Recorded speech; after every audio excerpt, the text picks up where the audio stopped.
Espera que lo está intentando. Listo, ya estamos. Me parece que ya estamos. Ahora mismo lo revisamos para estar totalmente seguros.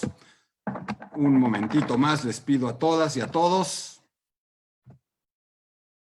Y ahora sí. Amigas, amigos, bienvenidas, bienvenidos a una emisión más de Hablemos de Ópera. Hoy, como hacemos todos los sábados, tenemos nuestro Hablemos de Ópera Con y nos conectaremos directamente hasta Buenos Aires para charlar con Marcelo Lombardero, indiscutiblemente el más destacado director de escena vinculado a la ópera en América Latina, el que tiene mayor proyección internacional. Hablaremos largamente de su perfil y hablaremos largamente con él. Como siempre hacemos en nuestro programa, comenzamos por agradecer a las instituciones que amablemente se suman a nuestra transmisión en primera instancia: la Secretaría de Cultura del Gobierno Federal Mexicano, el Instituto Nacional de Bellas Artes, el Auditorio Nacional, Ópera Latinoamérica con sus casi 40 teatros de ópera hispanoamericanos afiliados, el Teatro Julio Mario Santo Domingo de Bogotá, la Ópera de Los Ángeles en California, la Fundación Sinfonía de República Dominicana, la Ópera de Los Ángeles en California, no sé si la había mencionado, el Canal 22, el Conjunto Santander de Artes Escénicas de la Universidad de Guadalajara, el Fórum Cultural Guanajuato, el Instituto Sinaloense de Cultura, ProÓpera AC, el Festival de Santa Lucía en Nuevo León, la Secretaría de Cultura de Coahuila, el Instituto Sonorense de Cultura, el Festival Alfonso Ortiz Tirado, la Secretaría de Cultura de Tabasco, la Mahler Foundation en Viena y la Sociedad Mahler de México. Nuestro teléfono en Hablemos de Ópera, 55 43 47 02 83. Facebook, la página a la que nos hacen favor de estar conectados. Twitter, @gkleinburg. Instagram, @hablemos_de_ópera. YouTube, Hablemos de Ópera también. Les comentamos, les damos una noticia fantástica que ya habíamos adelantado. Nuestro invitado para hablar de ópera en casa el próximo sábado, que ustedes no lo crean, nuevamente Rolando Villazón. Será una oportunidad fantástica para hablar de muchas cosas que quedaron en el tintero y de otras tantas que Rolando tiene ganas de comentar con nosotros. También queremos avisarles que estamos por anunciar un nuevo curso en línea. Haremos nuestro curso Puccini o la ciencia de la seducción, una mancuerna, un complemento indispensable para redondear este segmento de la ópera italiana que podría comenzar a trazarse con Giuseppe Verdi y terminar con Giacomo Puccini. Les daremos muy pronto la información. Marcelo se conectará en cualquier momento. Marcelo, antes de que nos haga favor de estar con nosotros, es importante comentar que Marcelo lo ha hecho todo. Es un hombre operístico completo, cantante con una trayectoria reconocida, miembro del coro del Teatro Colón, representante sindical en el Teatro Colón, director artístico del Teatro Colón y, por supuesto, director de escena de fama internacional. Tendremos muchísimo de qué hablar con él. Les aseguro que será muy revelador mucho de lo que nos diga y también seguramente muy polémico. Marcelo, ¿ya estás por ahí? Hola, ¿cómo estás? Hola, buenas noches. Buenas noches. Bien. ¿Cómo está Gerardo? Bien, nosotros con calor, ustedes con frío, ¿verdad? Bastante frío, estamos en invierno, sí, aquí guardados en nuestras casas, desde que salimos de México allí el 20 de marzo. Es cierto, para ti de alguna manera todo esto está marcado por una ópera también y por nuestro país. Cuéntanos un poco, a muchos lo saben, muchas lo saben, ¿dónde te pescó la pandemia y qué implicó para tu trabajo? Bueno, estábamos en el Palacio de Bellas Artes, en la Ciudad de México, montando Lady Macbeth en Mzensk, de Shostakovich.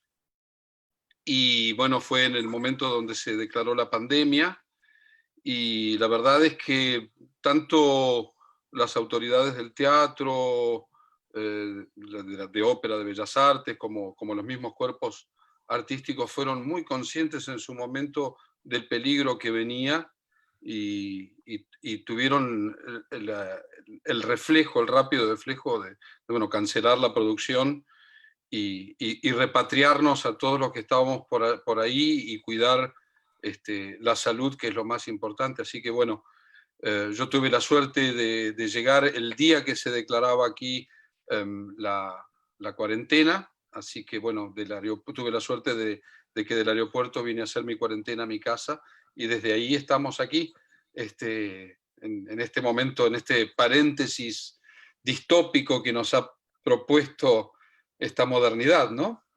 Como diríamos en el ambiente, o bueno, en el ambiente, en el argot técnico operístico, en una larga fermata que no nos imaginamos si iba a durar tanto. Pero dime algo, dinos algo. La producción de Lady Macbeth de Msensk que hicieron tú, Diego Siliano, Luciana Gutman, está en México, está terminada, está lista, se quedó, estaba horneada, solamente ponérsela. Quedó, sí, quedó el impulso final, ya estábamos en el escenario, además fue muy fuerte, fuimos conscientes todos los que estábamos ahí arriba del escenario que ese era el último ensayo que hacíamos.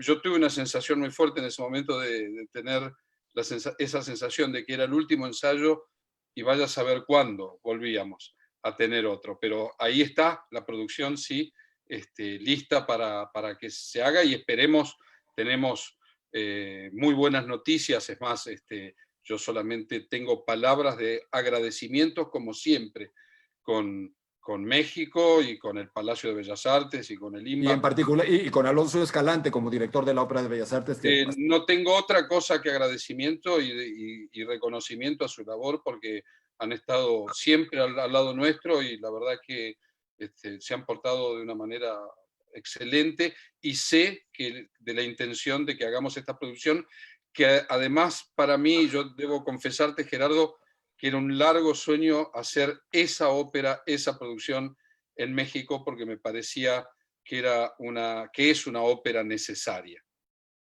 Hay óperas que son necesarias. Seguro. Lo comentábamos unos días antes de que se fueran, de que se terminara esto. Hablábamos, Alonso Escalante, tú y yo, en la sala Adamo Boari del Palacio de Bellas Artes, a propósito de Lady Macbeth, y hablábamos de qué tanto nos decía de nuestro país y tu intención de hacer Lady Macbeth de Msensk en México. Es que Msensk, Buenos Aires, la Ciudad de México, Lima, Bogotá, son la misma ciudad, no se diferencian demasiado. Es decir, hablábamos de cómo se reflejaba, de cómo dialogaba nuestra realidad, nuestra sociedad con esa ópera. ¿Qué ópera estamos viviendo hoy, Marcelo? ¿En dónde estamos? Bueno, yo te podría decir que hay una ópera mexicana que pareciera describir esto, The Visitors de Carlos Chávez, en donde un grupo de gente noble se refugia en una zona de Italia ante una pandemia. ¿Estamos en The Visitors? Quizá este es el momento de The Visitors, puede ser, pero también yo diría que para algunos es The Visitors, que algunos tienen la suerte de pasarla bien en la pandemia, digamos, por cuestiones económicas y sociales y demás. Hay otros que no son The Visitors, hay otros que son los que se quedan afuera del castillo, que son los de que generalmente no se cuentan las historias, generalmente no hay óperas sobre esa gente. La que más se me acerca en este momento es Mahagoni. Mahagoni en tanto qué, en tanto decadencia. En tanto a la crisis del sistema, en tanto a la crisis del sistema. Creo que este es un momento en donde ha puesto, digo, a ver. Comento nada más, ascenso, te refieres a ascenso y caída de ascenso y caída de la ciudad de Mahagoni. De Kurt Weill. Sí, sí, es un momento distópico, claramente, y es un momento de crisis del sistema, ¿no?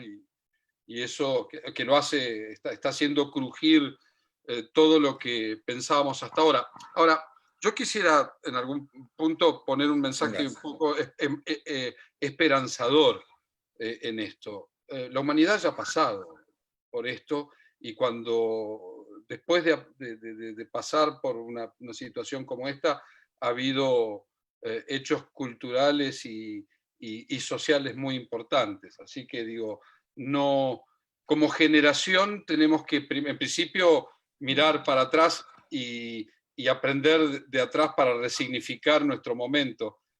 Eso es la ópera. Eso es la ópera. Ahí voy, justamente. ¿Y tú crees que la ópera, yo te quiero preguntar qué es para ti la ópera? Hay tantas definiciones, tantas aproximaciones como individuos haya para definirla, para decir qué es, qué no es, y probablemente nos cueste mucho trabajo a todos ponernos de acuerdo en qué es y qué no es la ópera, afortunadamente. Pero ¿tú crees que la ópera sigue hablándonos hoy? Sigue diciéndonos cosas que necesitamos escuchar, cosas que nos cuestionan y nos confrontan. De verdad, la ópera nos habla hoy. Mozart, Gluck, Monteverdi, Händel, Puccini, ¿siguen hablándonos hoy, ahora, aquí? Yo creo que hay óperas que hoy nos siguen hablando. Desde sus historias y desde su música. Y hay otras que no, como en cualquier otro género, me parece. ¿Sería la diferencia entre un clásico y un no clásico? El clásico es el que se queda hablándonos, el que sigue. No, yo creo que tiene que ver con una cuestión generalmente temporal y de época. A ver, a mí me gustaría explicarlo de esta forma. Por ejemplo, a mí en lo particular me cuesta mucho contar historias del romanticismo heroico, porque, digamos, porque es muy difícil resignificarlas en este sentido y entenderlas. Digo, a mí me pasa generalmente pensar con esta paradoja. Yo soy de una generación en la cual en mi país todavía existía el servicio militar obligatorio y yo lo hice, yo fui soldado y en algún punto en mi imaginario y en mi crecimiento cultural, social, estaba esta idea del heroísmo. Para las generaciones como la mía y más atrás todavía, un soldado en una trinchera muerto de frío, con la carta de su madre o su novia esperando el último asalto, era un héroe.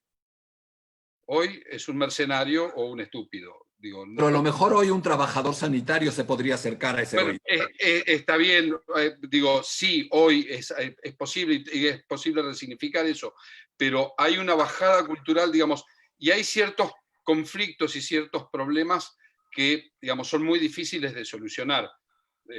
No sé, en términos, digamos, que tienen que ver con nuestro entorno y con un entorno cultural y social. Hay cosas que nos hablan mucho más cercanas que otras, creo yo, ¿no? Sí, Es sí, una te cuestión sigo. también de dramaturgia. Pasa con el teatro de prosa también, ¿no? Hay obras que siguen hablando al futuro y al presente, y hay otras que se quedaron en el tiempo. Ahora, siempre en la ópera está el condicionante de la música, que la música cuando es efectiva junto a esa palabra, la hace indestructible y la hace pasar cualquier cosa. Y estamos refiriéndonos al contexto o a los contextos en donde puede o no dialogar más o menos, de manera más o menos vigente un título con esos contextos. Pero está también el individuo, están también los personajes, están también los conflictos. Y en esos, Marcelo, seguimos siendo los mismos y seguiremos siendo los mismos. Me parece que en todos los años que va de ópera no se ha inventado un nuevo sentimiento, una nueva emoción o un nuevo conflicto humano. Ya son los mismos que los griegos encontraron y que Shakespeare procesó o no. Mira, va a aparecer muchas veces esta noche en esta conversación porque un poco, lo digo de manera cariñosa, somos ambos hijos putativos de él, pero Gerard Mortier decía, hablaba claramente de estas cuestiones y cuando se refería a la dramaturgia musical, hablaba de esto, de que bueno, hay obras que hoy nos interpelan y otras que ya no.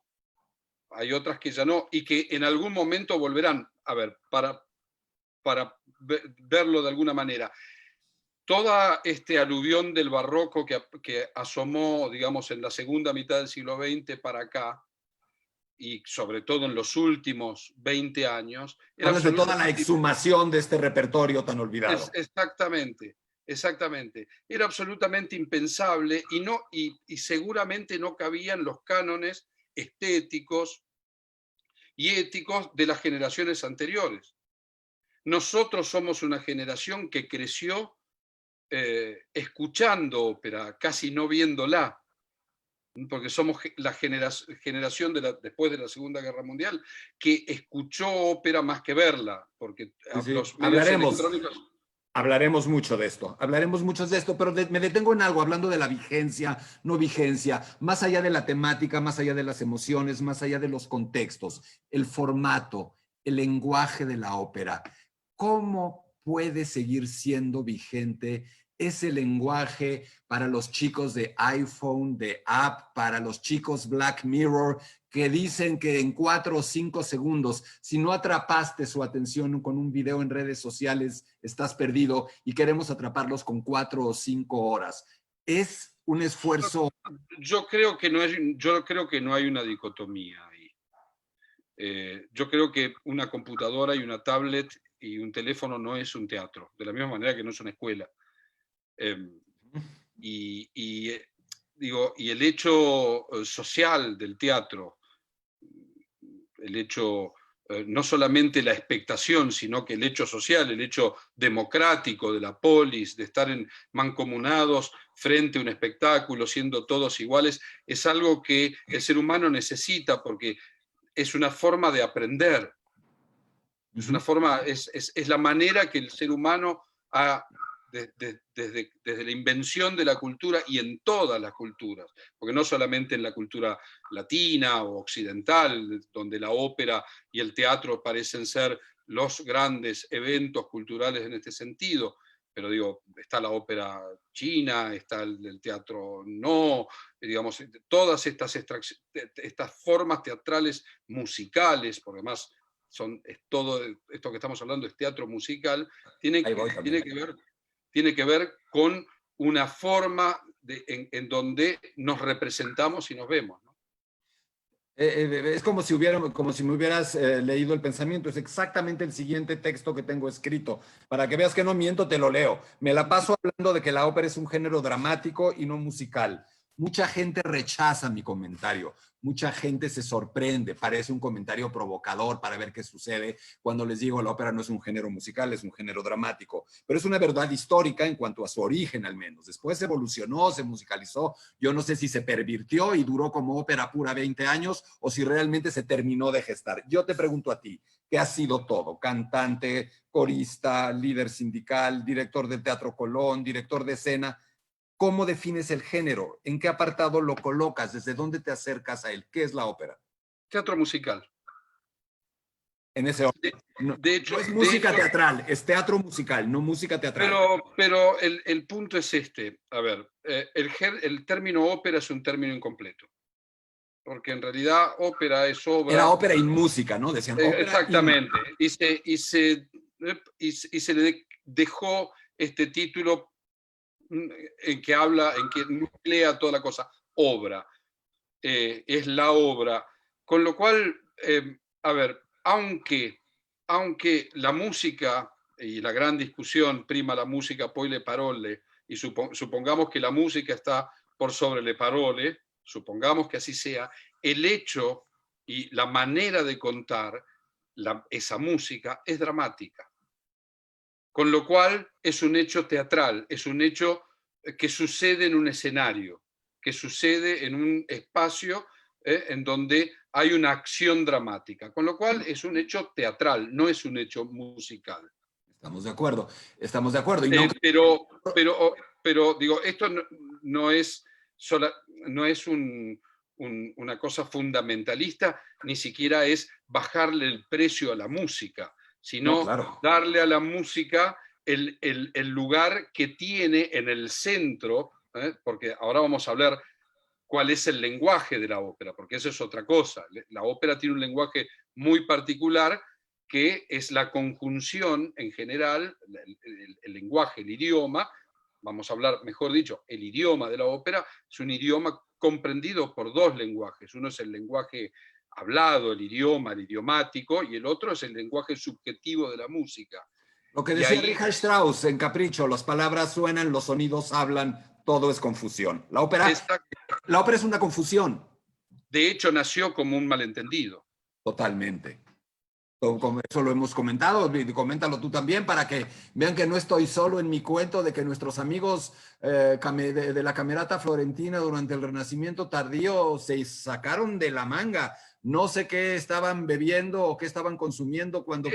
a ver, claramente es un hecho político. Claramente es para mí. Digo, ya te habías tardado, ya te habías tardado. Ya te habías tardado, venga. No, a ver, esta burguesía, estos ricos mercaderes del norte de Italia se querían diferenciar del pasado arcaico y decadente de Roma. Entonces tenían que abrevar en la fuente del clasicismo, que era el teatro griego, y el teatro clásico, y ellos pensaron que haciendo esta forma emulaban la forma de declamar del canto clásico. Siempre digo yo que era un poco como rap, ¿no?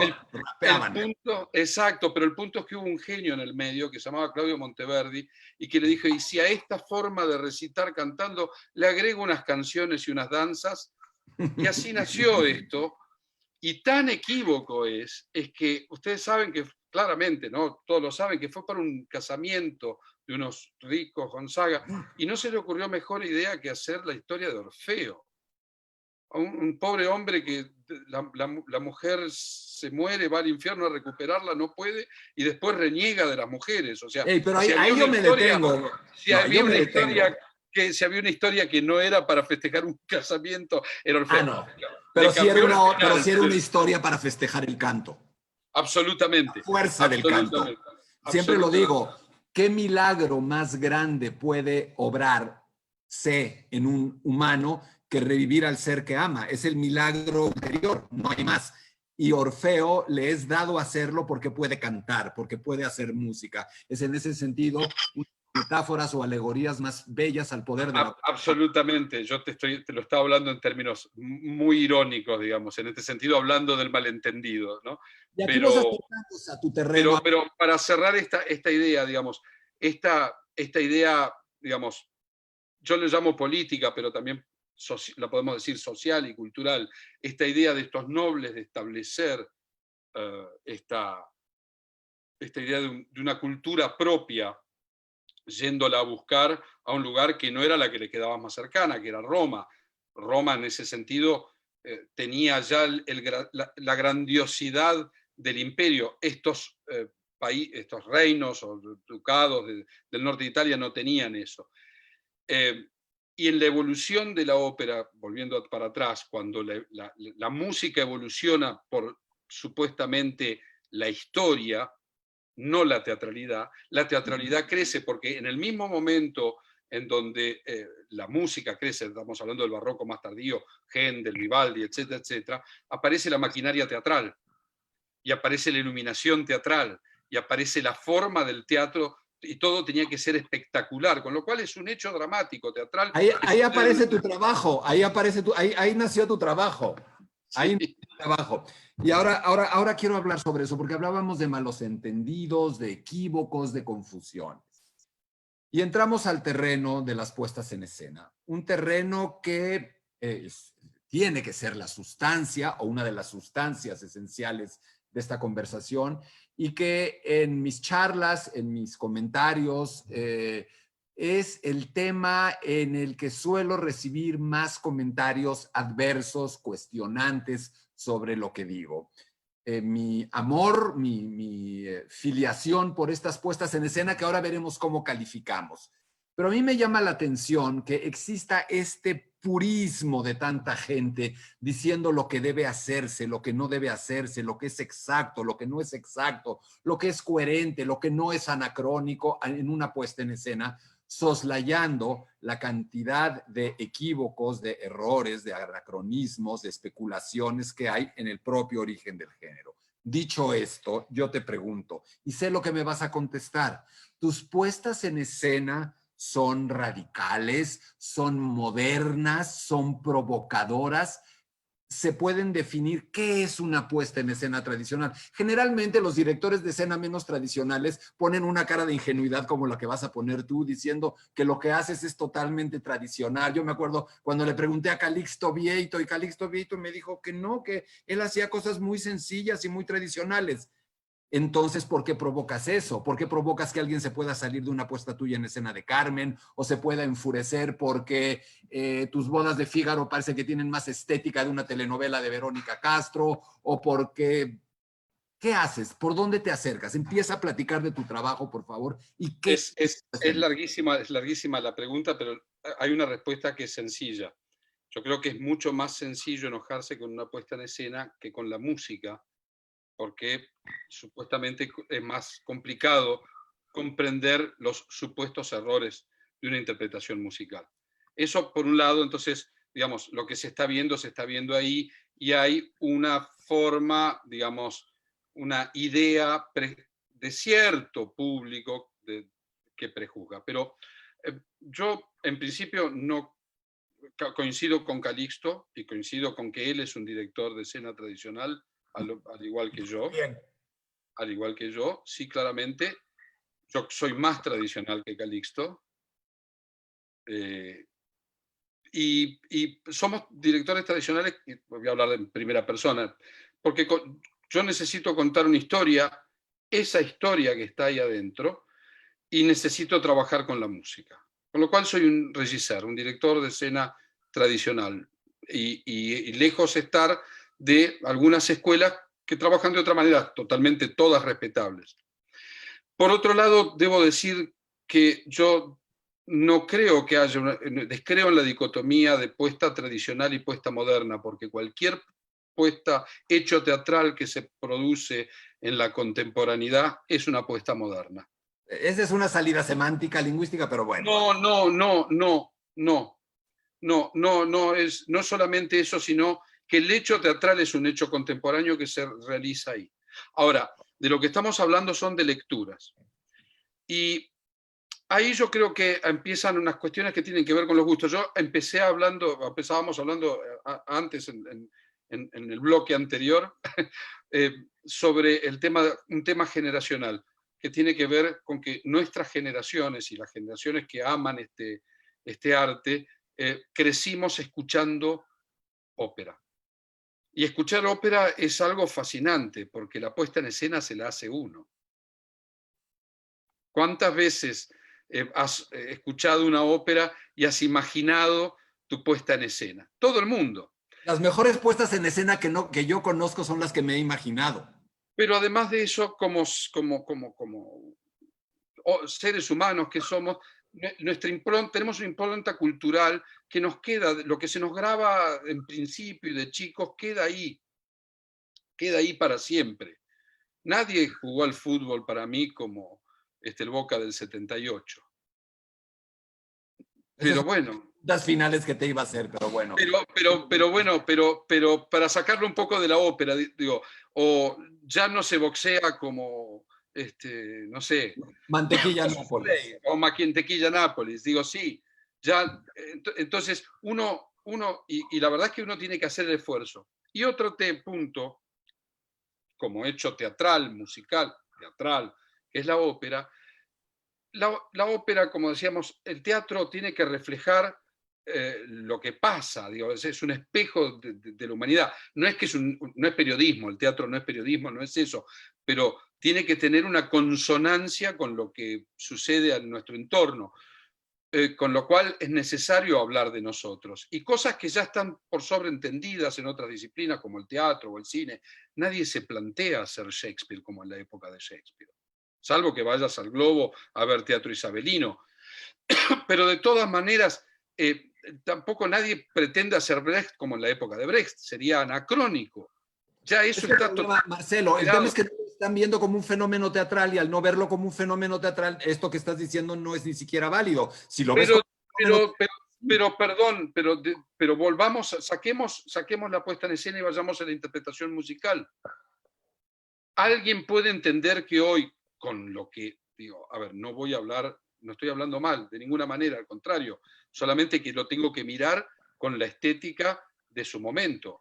¿Alguien podría hoy cantar como Melita Garricurci o como esas cantantes de 1910, 1908, el propio Caruso, Gigi, o más atrás, que cantaban en falseto todo? Digo, nadie podría hacerlo de esa manera, con lo cual hay una interpretación que tiene que ver con nuestra época. Bueno, en el teatro pasa lo mismo. Marcelo, ni siquiera un la o un sí es lo mismo, o sea, el propio sonido que Monteverdi la afinación, digo, etcétera, etcétera. Ahora, después hay otra cuestión que tiene que ver con esta cuestión pasional que tiene la ópera y que es fascinante. A mí todavía me emociona. O sea, yo he recibido alguna protestación de público alguna vez. ¿Te molesta un abucheo? ¿Te parece válido el abucheo? ¿Es válido? Sí, se vale. Claro se vale y a veces hasta es bueno, es necesario, sacude. Hay abucheos que los atesoro mucho más que aplausos, y hay veces que me han aplaudido y me he decepcionado. Seguro. Dijiste un par de... Pero perdón, sí. No, adelante. Esto para aclararlo, porque si no parece una bravuconada y nada más. Pero nunca con el sentido de provocar. A ver, esto sí lo tengo que decir, y esto se puede constatar en mis producciones, fallidas o no, a quien le guste o no. nunca es, como se dice por el paté de bourgeois, nunca es para provocar el escándalo, nunca he buscado eso para provocar el escándalo. Siempre entiendo contar esa historia, ¿no? Es que bueno, ahí está, ahí va. Contar esa historia. Probablemente estés de acuerdo conmigo. El tema central de esta discusión tan agria que se da tantas veces sobre una puesta en escena es la historia que cuenta la ópera. ¿De qué se trata? Hay mucha gente que cree que o que piensa que una ópera se trata de un momento, de un lugar, de un tipo de arquitectura, de un tipo de es una indumentaria. clase de historia, y no es Y, eso. y me parece, mi opinión, es que la ópera, dado que habla de personas, se trata de esas personas. Y a las personas lo que le pasan son emociones, acontecimientos, no le pasa no le pasa un estilo arquitectónico, no le pasa eso. ¿Qué quiere decir leer la lectura que haces? ¿Hasta dónde se vale leer? ¿De qué se tratan las óperas? ¿Se puede tratar una ópera de muchas cosas distintas según quien la vea? A ver, en principio lo que uno tiene que entender es que todas las óperas derivan de alguna fuente, literaria, histórica, mitológica, y esa interpretación y esa fuente es interpretada por un compositor, generalmente a veces y un libretista. Cuando ambas cosas funcionan, el libreto y la música y el compositor producen un hecho artístico impresionante, de un poder tremendo. Ahora, el punto es que es una lectura de un mito, de una historia, desde un punto de vista. A ver, para decirlo quizá un poco más gráfico, ejemplificando. El Macbeth de Verdi es de Verdi, no es de Shakespeare. Uh-huh. Ni siquiera es de Piave, es de Verdi. Bueno, es de Piave Verdi, es más de Verdi que de Piave. El pobre de Piave lo traían a latigazos encerrado ahí. Bueno, pero alguien tenía que componer las cuartillas y hacer los versos. Digo, y era un tipo muy erudito, además, y buen traductor, hablaba muchos idiomas. Pobre, no lo desprecien al libretista. No, me caía bien el pobre, porque mira que tuvo un feo final. Pero digo, esa música, ese comienzo con esas brujas, con todo respeto, tarantela, por decirlo de alguna manera, tiene poco que ver con un paisaje brumoso, escocés, misterioso. Es latino, es claramente italiano. Entonces, digo, ya ahí hay una relectura de un clásico, ya hay una lectura, con lo cual lo que nosotros recibimos es esa lectura y esa lectura la tenemos que traducir a nuestro idioma y a nuestra manera. Yo tengo una manera de arribar a ese texto. Yo pertenezco a una generación y vengo de un lugar. Yo soy un director de escena con mi historia, con el conocimiento que tengo, pero nací en América del Sur y tengo esa impronta. O sea, no puedo pretender ser un director de escena europeo porque no lo soy.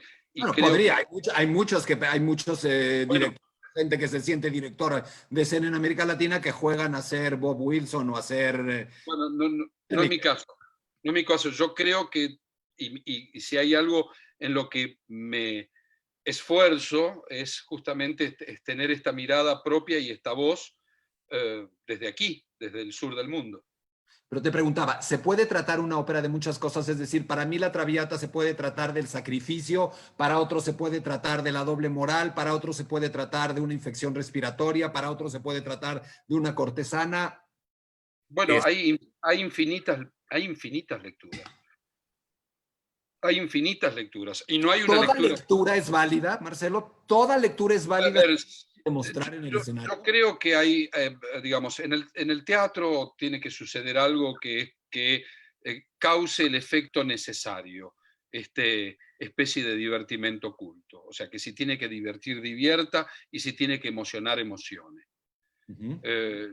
La lectura, digo, y uno ha visto y ha observado diferentes visiones de diferentes maneras de ver una obra y son efectivas. A mí me ha pasado de terminar de pensar una lectura de una obra, ponerla en escena y después plantearme otra cosa totalmente distinta a partir de lo que había pensado. Y también depende de la obra, hay obras que son un poco más lineales que otras, ¿no? Totalmente. Y Digo, hay a ver, fuentes y hay fuentes. Porque la gente que tanto defiende muchas veces a ultranza, violentamente, que se transgreda la historia, ni siquiera podrían decir el nombre del libretista, ni siquiera podrían decir exactamente cuál es la fuente. igual yo vuelvo a lo mismo, yo no me enojo con los que se enojan, digamos. Yo creo que lo que ocurre ahí es, ahí en realidad hay una, en realidad me siento un poco decepcionado porque no logré cambiar una manera de ver las cosas, ¿no? Y quizá la forma en la cual él vio eso, digo, yo veo ópera desde muy chiquito porque no me quedaba más remedio. Por Hijo una de cantar, sí, sí, sí. Bueno. Sí, tercera generación en la ópera. Mis abuelos, si querés, después hablamos un poco de eso, que es más interesante y gente muy valiosa, muy importante, que me ayudó a formarme claramente, que me formó. Entonces, digo, hay cosas que yo tengo recuerdos imborrables. Ahora, son recuerdos que son recuerdos, nada más que eso. No lo puedo vivir de nuevo y lo que es interesante en el teatro es volverlo a revivir. Pero bueno, no es posible volver a revivir ese mismo instante. No puedo volver a ver la ida de la Calas del 52 de Palacio de Bellas Artes con el 51, mi 52. bemol, con 50, el mi bemol, 51. con el mi bemol sobreagudo, etc. No, no, o sea, lo puedo escuchar en un disco, pero revivir el momento no voy a poder. Me encantaría. ¿Cuál es entonces el punto de partida tuyo cuando dices, bueno, vas a hacer por primera vez, vamos a hablar de algo muy simple, una ópera que no hayas hecho y que la mayoría de la gente pueda conocer independientemente de que te guste o no, te atraiga o no? Te van a pedir que hagas Turandot de Puccini. No, ¿La me conoces? encanta. La conoces. ¿Por dónde empiezas? ¿Por dónde empiezas? ¿Por ver cómo la puedo contar que no suceda en Pekín? ¿Por ahí empiezas? Bueno, no, ¿Por no, para dónde? el caso de Turandot es sencillo porque es una obra que he pensado muchas veces, pero digamos, ¿por dónde empiezo? No Empiezo por... importa, estamos en una reunión, estás con tu equipo y vas a decirle a tu equipo cómo van a empezar a armar esta idea. Bueno, empiezo por plantear la estructura dramática de la obra. O sea, los compositores tenían fórmulas para componer las obras. No había una libertad sobre... Y Puccini tenía una fórmula.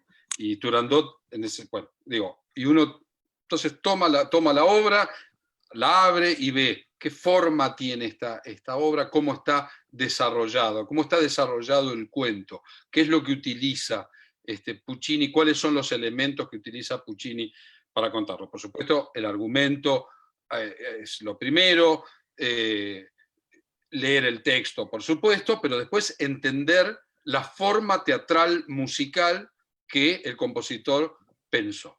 Por ejemplo, te tendrías en decir, se tarda 40 minutos en aparecer y en cantar la protagonista, sería un elemento. Bueno, ese es un hecho, por ejemplo, maravilloso y novedoso en la obra, que la protagonista de la ópera aparece en el primer acto, es nombrada durante todo el tiempo y generar esa tensión. Bueno, por ejemplo, ese es un lado, bueno, generar la tensión hasta la aparición. Una cosa muy fría en principio. Y bueno, después entender qué es lo que estoy contando y cómo lo voy a contar y cómo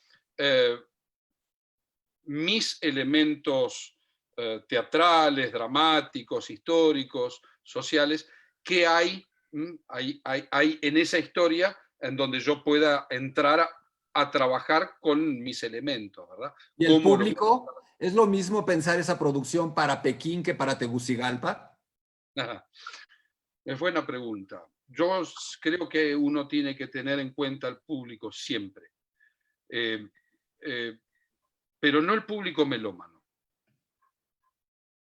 porque el público melómano ya sabe lo que va a escuchar y sabe lo que va a ver y se va a enterar de lo que va a ver y está entendido y sabe y tiene una expectativa, le guste o no le guste, y ya veremos eso. En realidad, yo me preocupo por hablar a un público que va a ver una ópera como va al cine, o va al circo, o va al teatro, al público, a la polis, digamos. Pero estás Y comentando algo muy importante, Marcelo, que yo hago el ejercicio siempre en mis cursos, en mis conferencias. Tratar de pedirle a la gente que haga el esfuerzo de imaginarse que no conoce la ópera, si es que la conoce, porque es profundamente injusto para el compositor partir de que todo el mundo conoce la obra y conoce el final, cuando el compositor no escribió para ese público. El compositor escribió más como para un público de cine que está haciendo la fila y que lo único que no quiere es que le hagan un spoiler.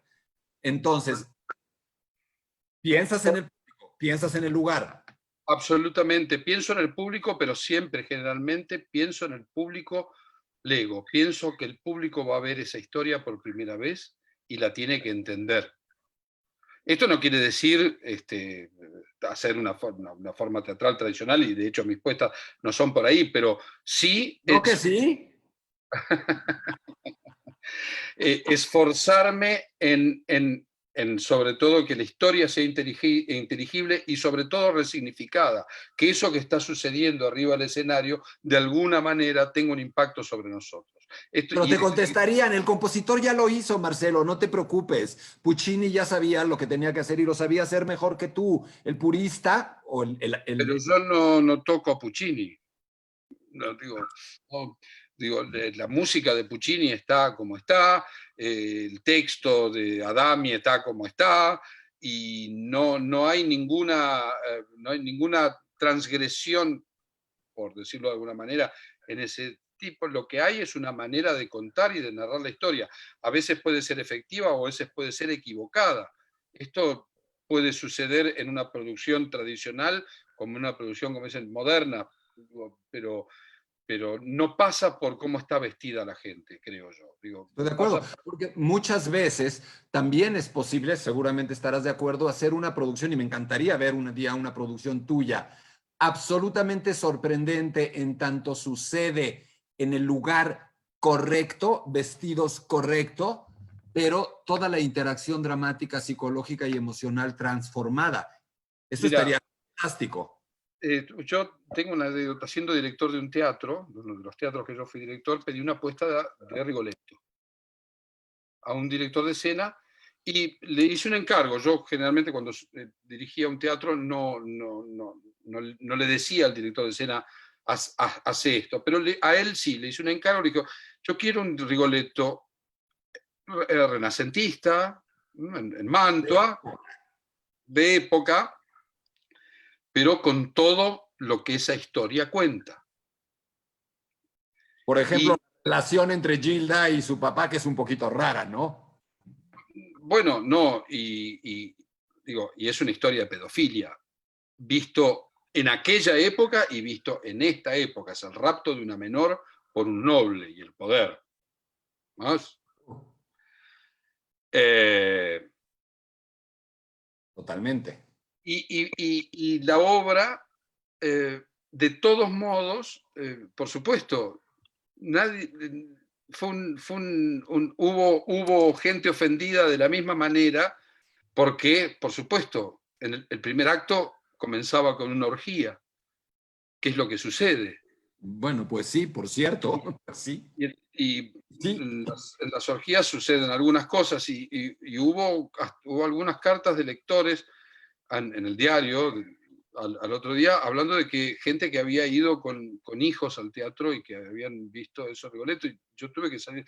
Yo lo contesté a eso, yo dije, bueno, es muy complicado llevar a un niño a ver la historia de un poderoso noble al cual su sirviente y bufón le rapta niñas para que se divierta. No es una ópera para chicos, claramente. Yo no llevaría a mi hijo a ver Rigoletto, a mi hija menor a ver Rigoletto, que es una persona, una hija adolescente, mayor, lo entendería más, pero un niño no es una historia para chicos. Verdi no pensó Rigoletto para chicos. ¿Sabes qué se me está ocurriendo? Te va a gustar. Pareciera de pronto como si este personaje o estos personajes tan habituales y en cierto momento indispensables de la historia de la ópera, que eran los censores, ahora se hubieran mudado al público. Es como si estuviera viviendo... Repito, yo no me enojo con el público. No es que yo no me enojo. No me refiero a enojarse, me refiero a juzgar si se vale o no algo. Nada más. Yo he visto muchas traviatas que han muerto virgen en mi vida. Totalmente. Dijiste que tú no tocabas a Puccini, y eso es cierto, ya que era un tema que te quería preguntar. ¿Hasta dónde puede llegar un director? Tú no puedes cambiar un pasaje musical. En relación con el texto, ¿alguna vez has cambiado una palabra de un libreto? Al menos una o nunca. ¿Es absolutamente irreductible esa variable? No, alguna vez he cambiado alguna palabra. Los mismos compositores han cambiado palabras y hay tradiciones de cambios de palabra que se hacen porque hay términos que son anacrónicos y son incomprensibles, o algunos que directamente son cacofónicos o a veces hasta que suenan a una mala palabra. Y eso se hace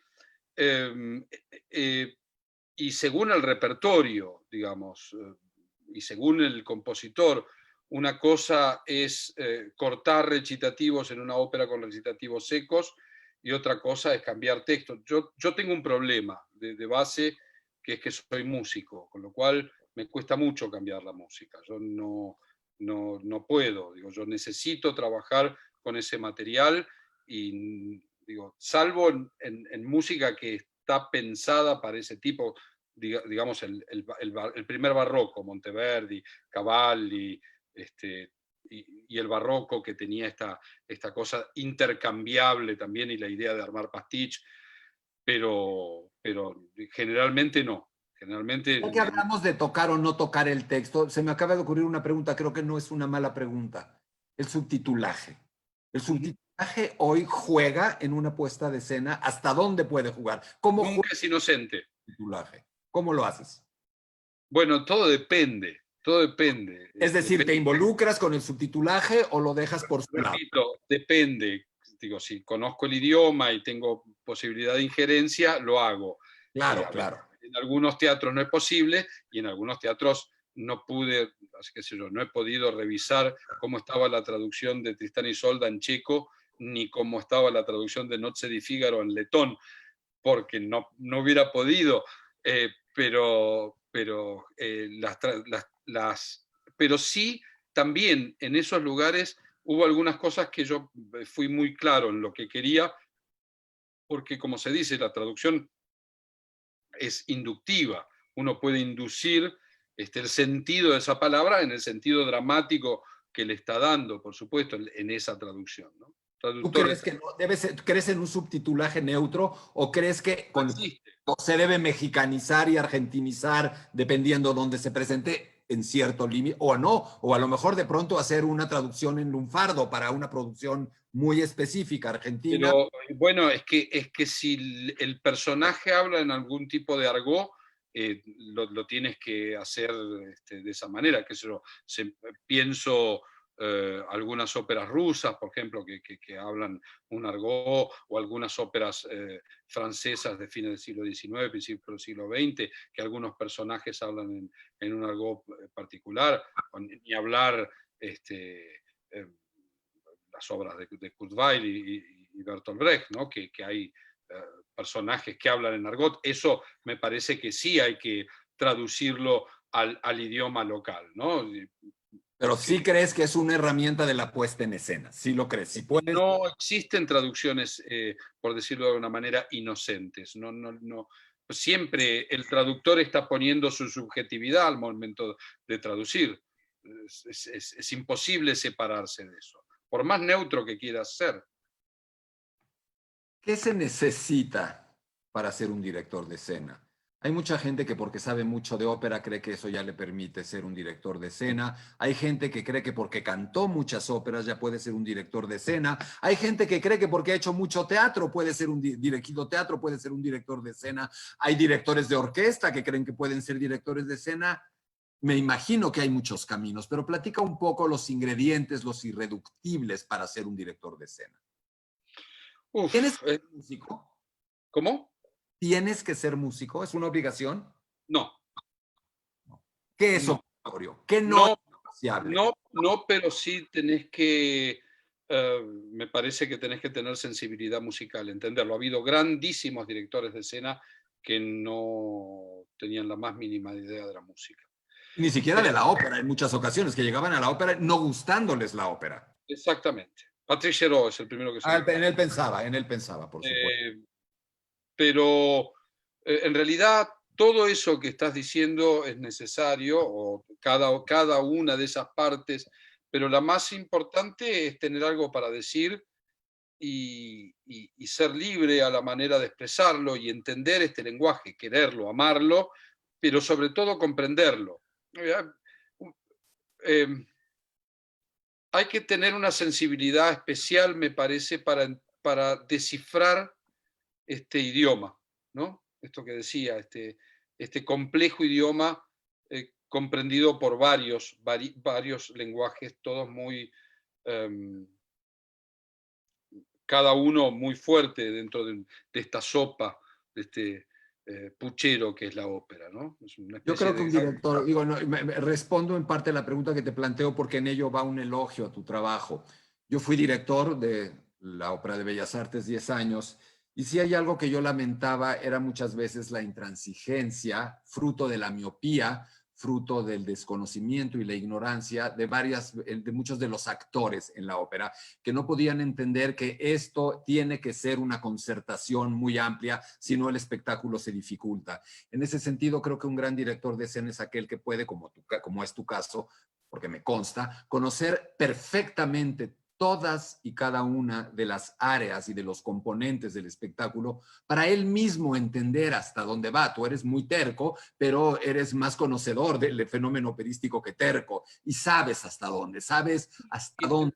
y la otra opción es tener un equipo de gente que te ayude y te asesore en los puntos. O sea, a ver, lo que no puede ser un director de escena es omnipotente, porque ahí es donde falla. Digamos, yo soy lo que soy con mi equipo, por mi equipo. Y el fracaso o el éxito de lo que hago, lo hago en conjunto. O sea, esta es una construcción colectiva. En Pero principio con mi también equipo. eres un cantante también y jamás en tu vida irías contra un cantante. Jamás en tu vida le pedirías a un cantante que hiciera algo que tú como cantante sabes lo podría lastimar.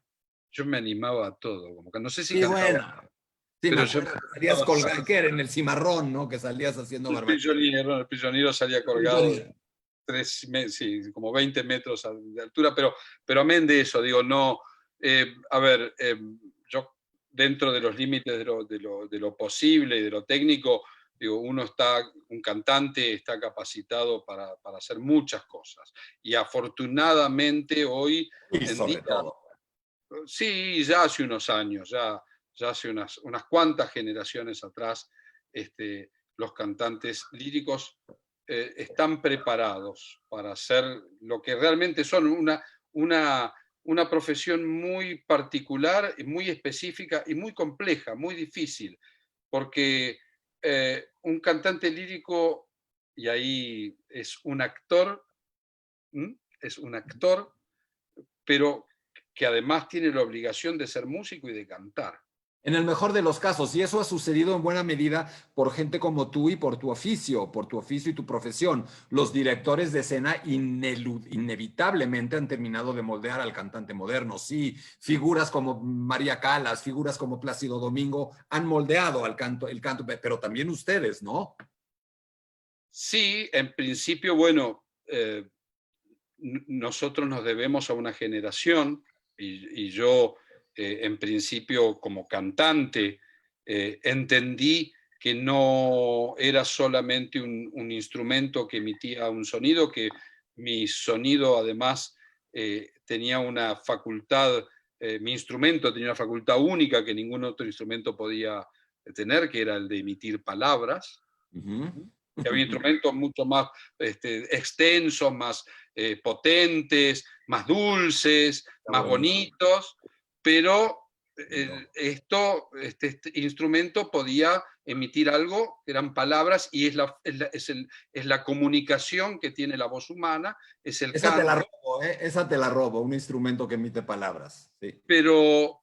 y necesitaba tener como cantante otras herramientas, y yo, a la par que estudié canto, estudié teatro.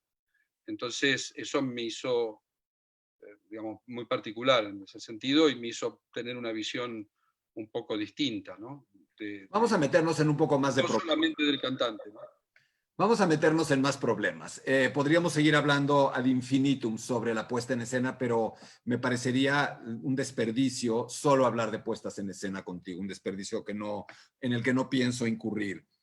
Eh, Sabiendo que, y entendiendo muchas cosas, sabiendo que mucho de nuestro público puede no comulgar con el tipo de preguntas o hacia dónde induzco la conversación. Las casas de ópera emblemáticas. De pronto a mí me desespera ver, y ojo, porque he sido comentarista y seguiré siéndolo de muchas de las funciones en streaming de la Metropolitan Opera House de Nueva York, pero de pronto me desespera un poco ver esta sensación de que todo aquello que no sucede en el Met parece que no existe operísticamente para cierto público en muchos países. ¿Qué opinas? Podemos llevarlo puntualmente al Met, pero se politizaría porque lo hablaríamos más en un ámbito estadounidense. Pero, ¿qué con esas casas emblemáticas? ¿De verdad está ahí la mejor ópera? O a lo mejor en un pequeño festival europeo, o a lo mejor un día en el Teatro Municipal en Santiago, o en el Teatro de La Plata en Argentina. Esto es así. Esto es así. Es lo que tú acabas de decir, has dado en el clavo. Nada te asegura que... Mira, la ópera tiene muchos parentescos con el fútbol, muchos parentescos con el fútbol en términos de pasión, pero también en hecho de esta cuestión que es el vivo. La ópera, digamos, el vivo es algo que te puede llegar a sorprender. O sea, vos podés ver una función sublime en un teatro de provincia, y podés ver un bodrio en una gran capital. O sea, nada implica que no puedas llegar a ver una función, repito lo que acabo de decir. Y lo que puedo decir al respecto es que yo nunca fui muy amigo del streaming. Creo que... Y ese es un tema delicado porque muchísima gente me dice, yo me he formado, yo he podido ver, yo he podido aprender de ópera gracias al streaming, yo no tengo dinero para ir a esos lugares a ver esas funciones y usted no tiene, que no lo hago, no hay derecho de descalificar el streaming. No lo estoy descalificando y creo que tú tampoco. Es solamente diferenciar entre una función en vivo y un streaming, nada más. No, pero además me parece que hay otra cosa. Yo hace unos años estaba haciendo Carmen en un teatro en Latinoamérica, no importa, no en México, no esa vez, en otro lugar. Y estrenábamos nuestra producción un día jueves. Nuestra producción... Perdón, por cierto, esa producción de Carmen se montó en México y ganó la Luna del Auditorio, que es uno de los pocos, es el único premio que existe en nuestro país para reconocer una puesta en escena, un espectáculo de esta índole. Paréntesis, perdón. Gracias. Y en ese lugar hay dos teatros, en esta ciudad hay dos teatros muy cercanos uno del otro, que los dos producen óperas, y uno de ellos hace las transmisiones del Met. Nosotros estrenamos un jueves, el domingo anterior pasaron en streaming la Carmen del Met en el otro teatro.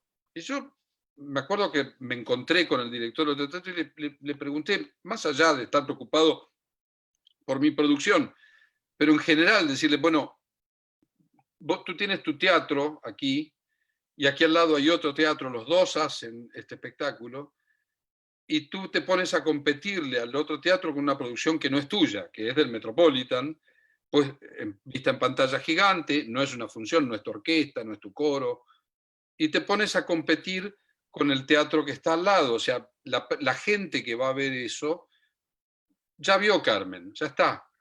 Y justamente es importante, yo creo, la producción y la producción propia y la defensa, y hay a veces esta confusión. Uno puede aprender del streaming, del video, de YouTube, hay plataformas maravillosas. Pero además es importante, tú ves incontables streamings y los guardas, Absolutamente. los Pero has no es, compartido y los pero no es disfrutamos. el teatro. Pero no es el hecho teatral. Es como, a ver, esta generación tiene la marca del streaming como nosotros tuvimos esa maravillosa pared de discos que tienes tú detrás, ¿no? Que es como crecimos nosotros escuchando ópera e imaginándonos nuestras puestas en escena. La ventaja ahora es que uno entiende que lo que está mirando lo está mirando, no solamente lo está escuchando.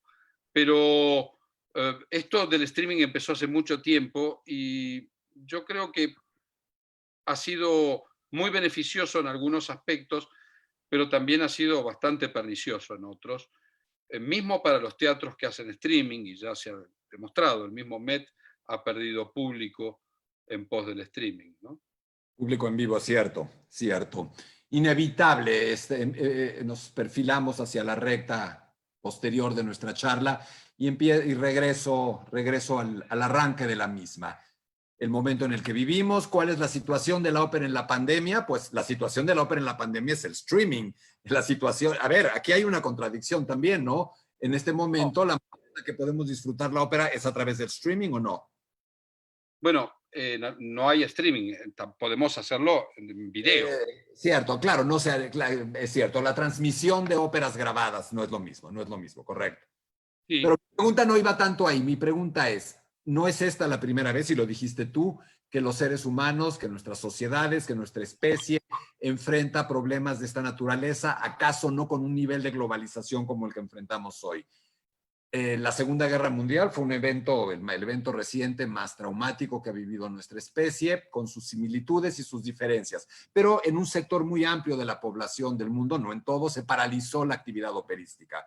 La actividad operística regresó, como regresará y está regresando la ópera. Ya hubo una función, hoy lo comentábamos tú y yo, de Traviata en el Teatro Real de Madrid.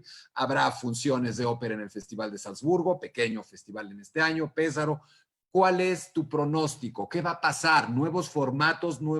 La tecnología al servicio de la ópera? ¿Cómo te imaginas la rehabilitación del espectáculo operístico? Y te pregunto también, ¿esto tendrá una huella indeleble y será un lastre en la historia futura de la ópera?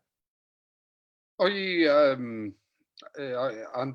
hablábamos a la tarde cuando hicimos una pequeña reunión para ver nuestras conexiones de internet al respecto. Y a mí está bueno siempre mirar hacia atrás para ir hacia adelante, como decía don Giuseppe, ¿no? Como decía Verdi. Y voy a mencionar dos hechos que son muy interesantes para reflexionar. En principio, en 1920 en Europa se estrenaron solamente 6 óperas importantes y la mayoría es hacia el final del año 1920. O sea, hace exactamente un siglo atrás.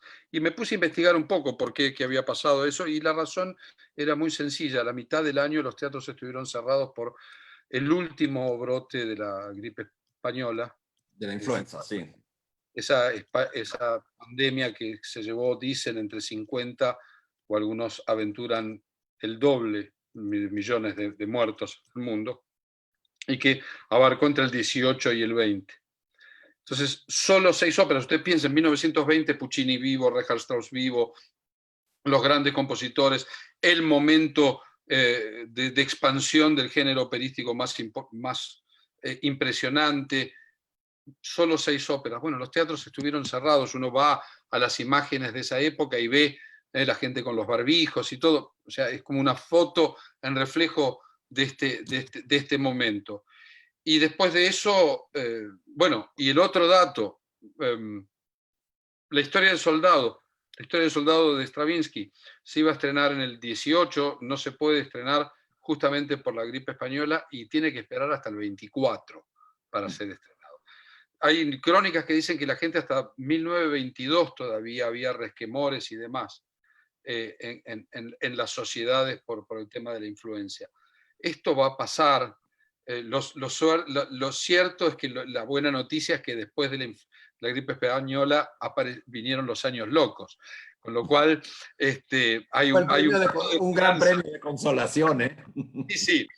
Si vemos cómo terminó de desarrollarse la cosa, no está tan buena, No, bueno, pero digamos que en ese sentido, eh, yo en principio creo que una computadora, que hay formatos que uno puede indagar, buscar, y este es un momento justamente para experimentar, pero me parece que hay cosas que son como son, y digamos, hasta que no exista una cura real de este mal que nos aqueja, el hecho teatral está en peligro. Lo cierto es que, bueno, hasta ese momento deberemos tener la inteligencia para llegarle a la gente de alguna manera. pero tú me hablabas, surgen después de la Segunda Guerra Mundial las producciones radiofónicas, una suerte de nuevo género operístico radiofónico. ¿Tú contemplas algo así? Es decir, que la ópera radiofónica fue justamente una forma que encontró la ópera después de la Segunda Guerra Mundial para poder seguir subsistiendo, y fue un género que se cultivó en los finales de los 40 y hasta mediados de los 50, la famosa Rai Cetra, ¿no? Y se estrenaron, ¿no?, cuántas óperas. El prisionero de Luigi Dalla Piccola se estrenó así, óperas de Renzo Rossellini, bueno, toda esa generación de la posguerra estrenó, porque claramente los teatros estaban bombardeados, cerrados, no había manera. Otra cosa es la incursión de Britten en Inglaterra con las óperas de cámara, y en Alemania, bueno, también una serie de óperas para la radio, pero fue un género que se abordó en ese momento, lo mismo que el radioteatro, que se abordó en ese momento y después, bueno, dejó de tener sentido porque la gente volvió al teatro. Yo creo que vamos a volver al teatro. ¿te imaginas una función de ópera con las características que deba darse, pero ante un teatro vacío y transmitida en vivo? Bueno, sí, es posible, también puede haber ópera filmada, ha habido cosas, pero digo, a ver, ¿a vos te gusta ver una ópera filmada? Depende. No puedo decir que no, pero no puedo decir que sea mi primera elección. Ahora, Digo, pero es que está bien, es una posibilidad, es un hecho, es un paliativo. Es un paliativo, pero no es el hecho. No Marcelo, es el hecho. Porque además hay otro punto, y esto es lo que más me preocupa. Yo, como todos los que amamos esto, hemos estado mirando todo lo que se está haciendo. Y la verdad es que hay cosas que están muy buenas y muy bien hechas y con mucha calidad, y sobre todo con mucha inversión tecnológica. Pero el problema es que luego, después, el receptor lo toma en su teléfono con unos malos auriculares en el metro o en el bus, y todo el trabajo artístico se transforma y se banaliza. A mí me parece que el problema que tiene este formato es que finalmente se banaliza y termina entrando en el mismo saco de todo, digamos. Todo es igual y no es igual todo, y es necesario claramente tener en cuenta de que esto que es el teatro musical, la ópera, la música, tiene que ver una cuestión de calidad y de recepción, y uno puede tener la suerte de tener un gran equipo, pero el 90% de la gente no tiene esa suerte. a ver, entremos a nuestra recta final. Te voy a pedir que hagamos un ejercicio. Siempre me gustan estas charlas, algún tipo de juego con los cantantes. He hecho una serie de juegos. Te voy a proponer dos juegos finales. Uno es asociar alguna situación, alguna personalidad de nuestro tiempo con una ópera. Y la segunda, el último juego, te voy a presentar una serie de dicotomías, de pares de palabras o de conceptos o de ideas, y tú me dices cuál escoges. Hablemos de ópera. ¿Qué ópera puede hablarnos de pintar, dibujar, retratar a Donald Trump? Nerone de Boito. Nerone de Boito. Muy bien. No hay que decir mucho más. Nerón. Creo que todos entendimos. Y a su país, a los Estados Unidos, a los Estados Unidos de hoy. ¿Qué ópera? ¿Mahagoni? A los Estados Unidos de hoy. A los Estados Unidos de hoy. Si me dijeras a los Estados Unidos sería Madame Butterfly, ¿no? Por su forma de relacionarse con el resto Con del nosotros, entorno. con el otro. ¿Y los Sí. Estados Unidos de hoy, Mahagoni? No, no, no. ¿A quién No, nos... Madame Butterfly me gusta, me sigue gustando. Estoy de acuerdo, finalmente su visión es un reflejo de cómo Estados Unidos en general, como nación, suele ver al otro. De acuerdo. Hablábamos... Yo diría como nación, su política. Yo creo que ya me contestaste la que te iba a decir ahora, porque hablaste de algo muy parecido. Jeffrey Epstein. Y es fácil, Rigoletto. claramente. América Latina, nuestro continente, lo que nos acerca, lo que nos hace lo mismo y tan distintos. Boris Godunov. Boris Godunov, en tanto esta masa que En no... tanto que el pueblo es el protagonista. La pandemia, ¿qué ópera nos pinta hoy? Edipo Rey. Edipo de ¿Por qué? extradición. Porque se va a salir de la pandemia. Y hay que ver si encontramos un líder que termine con esa pandemia o que nos hunda más en una oscuridad. Hay que pensar, es un momento justamente ese, de pensar. ¿Qué ópera te dibuja, te pinta a ti? Uy. Uf. Esa es re difícil. Yo diría de Rex Progress, pero me quedo con Johnny Spielhaus. Muy bien, está bien, se entendió igualmente. Prefiero ser un irreverente a un libertino castigado. Muy bien. La derecha en el mundo. La derecha en el mundo, es como la flauta mágica. ¿Por qué? Porque la derecha siempre cree que puede rodear a un grupo determinado de actores políticos y que el resto se lo contenta con pan y circo. ¿Y a la izquierda? Pero además es racista y misógina la derecha. Ahí no vamos a discutir sobre el racismo y la misoginia de la flauta mágica. Hoy no. Hoy no, no estoy de acuerdo, amigas, amigos. No es misógina y no es racista la flauta mágica. Luego lo platicamos. La izquierda de hoy. Ah, y la izquierda sería como una ópera de Brahms. ¿Como una ópera de quién? De Brahms. De Brahms. Sí, ¿Por qué? porque no existe. Ya sé que lo ibas a decir. El Papa. Pero también podría ser la Vie Parisienne. Muy bien, muy bien. Me encantó una ópera de Brahms. ¿Por qué? Porque no existe. A ver, no sé si preguntarte qué ópera representa al Papa como tal o al Papa actual, porque también te estaría preguntando qué ópera representa al hoy segundo argentino más famoso del mundo después de San Lionel Messi. Perdón. Nadie está por encima de Dios. O sea, Diego. ahora viene. Pero es buena la pregunta. Es buena la pregunta. Digo, si es Francisco o es el Parsifal. No comento. Y necesito hablar de alguna mujer. Es importante hablar de una mujer y la primera que me viene a la mente es Angela Merkel, que para mí es indudablemente la mujer más destacada del mundo hoy día. Simón Bocanegra. ¿Por qué?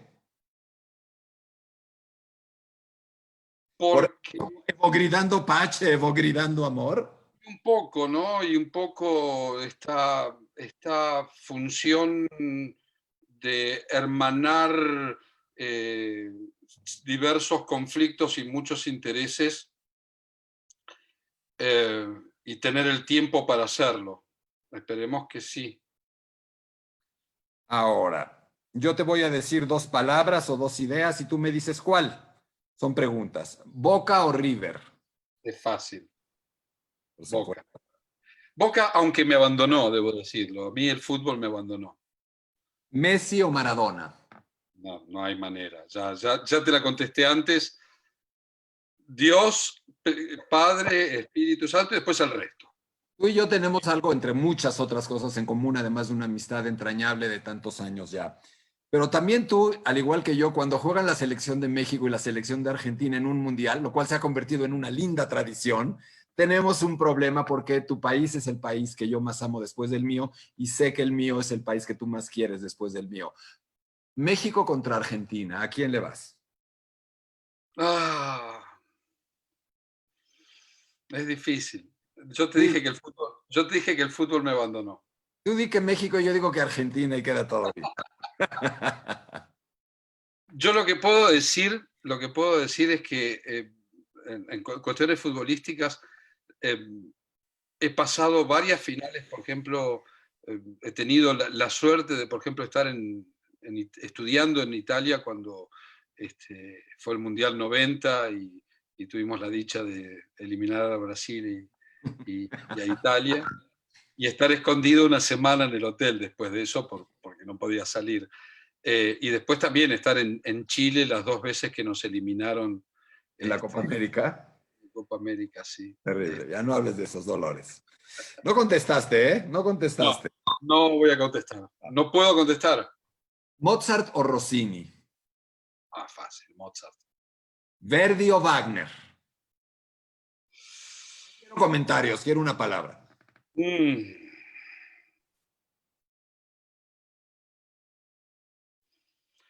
Lamentablemente Wagner. Está bien, el adverbio me dejó tranquilo. El adverbio me dejó tranquilo. ¿Ópera contemporánea u ópera antigua? Los dos extremos, ¿con cuál? Ópera contemporánea, porque yo creo que toda ópera es contemporánea. Cambio. ¿Cuarentena o sana distancia? Ah, Esa hoy es una palabra fuerte para México. Este es para México. Hoy, cuarentena, cuarentena, cuarentena. cuarentena, cuarentena. ¿Facebook o Twitter? Un buen vinilo. ¿El Met o Salzburgo? Salzburg. ¿Un bife de chorizo o un mole? Uy, eso es difícil también. Lo extraño. Ambas cosas las extraño, es difícil, pero un bife de chorizo no se le gana con nada. Estás muy equivocado, pero bueno. Es sencillo, es fácil, va, viene, jugoso, ya está. El mole es un trabajo, tengo aquí, me traje, es un trabajo enorme. Pero a ti te Pero gusta cocinar, lo vas a hacer bien. ¿Tinto o blanco? tinto. ¿Freddie Mercury o Luciano Pavarotti? Fácil, Luciano. Pero elegiría a Freddy totalmente. Pero es que son hay una verdad muy similar en ambos Por sonidos, supuesto. y sobre todo en la verdad de la palabra. La palabra está, o sea, el sonido está al servicio de la palabra, en ambos cantantes, digamos. Eh, sí, en realidad Pavarotti, pero por una cuestión meramente cultural, pero podrían ser los dos. ¿Pavarotti o Domingo? Plácido Domingo. ¿María Callas o Janis Joplin? ¡Ah! La Calas, sí. ¿Fidelidad absoluta a la partitura o un pequeño margen de acción dentro de No, ella? fidelidad a la partitura absoluta. A la ¿Fidelidad partitura. absoluta al Estamos hablando texto? de la partitura, que eso no significa fidelidad absoluta a la didascalia. Sigamos. ¿Fidelidad absoluta al texto del libreto o algún margen de acción? Esta es una pregunta rara, porque eh, la fidelidad al texto es según tu La palabra ya interpretación. te la hice, es decir, si puedes o no tocar una palabra. Más bien iba en el sentido de Ah, semántico, eh, no, lingüística. si es necesario, no veo la razón de por qué no. ¿Cortázar o Borges? Cortázar. Gracias. ¿Octavio Paz o Juan Rulfo? También es fácil, Juan Rulfo. ¿Hollywood o Bollywood? No está fácil esa, ¿eh? No, pero indudablemente como efectividad cultural y propagandista Hollywood, indudablemente. ¿Sofía Loren o Catherine Deneuve? Sofía Loren. ¿Izquierda o derecha? Tengo que contestar. No. Izquierda. ¿Negrete o Gardel? Soy zurdo, soy Sí, zurdo yo para... entiendo, es por ahí, claro. ¿Jorge Negrete o Gardel? Carlos Gardel. Lamentablemente para ti, Carlos Gardel, que cada día cantas mejor. Tú sabes que Gardel estudió con Tito Schipa. Tito Schipa además le terminó de ubicar la tesitura, una especie de baritón Martin. Bien. Negrete era un gran cantante también, ¿no? Cantante de ópera. ¿Prohibición o legalización? Siempre hay que legalizar, no hay que prohibir.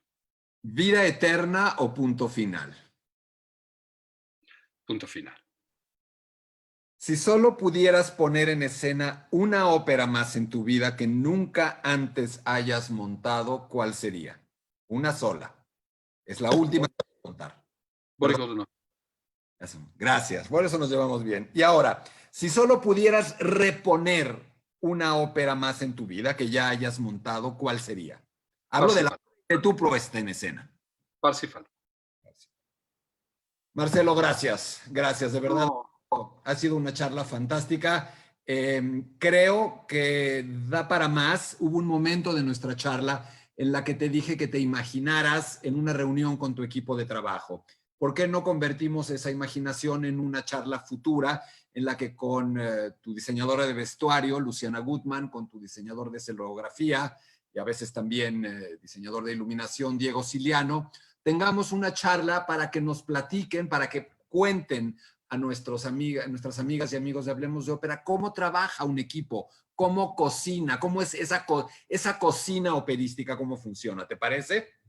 Encantado, cuando quieras, y muchas gracias. Yo la verdad es que me siento muy contento de tener este vínculo, sobre todo con tu página, que la sigo y la veo y la verdad es que es fascinante. Y en este momento en donde parece ser que es importante hablar de esto que hacemos, más que hacerlo, porque no podemos hacerlo, esta presencia tuya en las redes es importantísima, porque sigue la llama del teatro, la ópera y la música prendida, esperando ahí que termine esta pesadilla, que va a terminar y vamos a volver a los teatros, seguramente. Y vas a volver a México y va a volver ese equipo a México. Eso es lo que más ansío y deseo.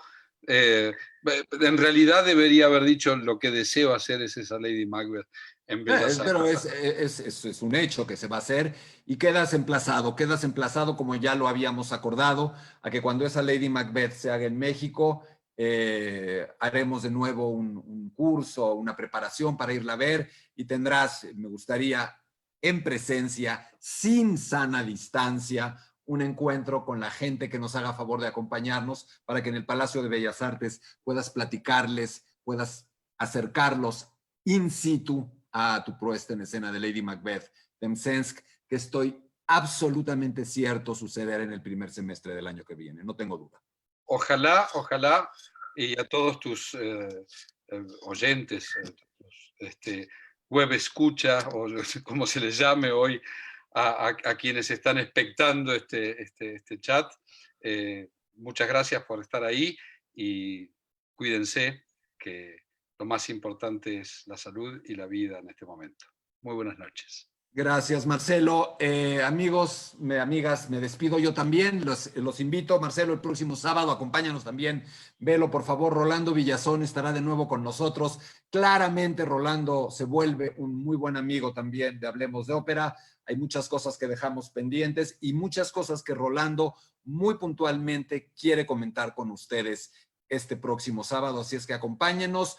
En los próximos días anunciaremos ya nuestro curso en línea, Puccini o la ciencia de la seducción.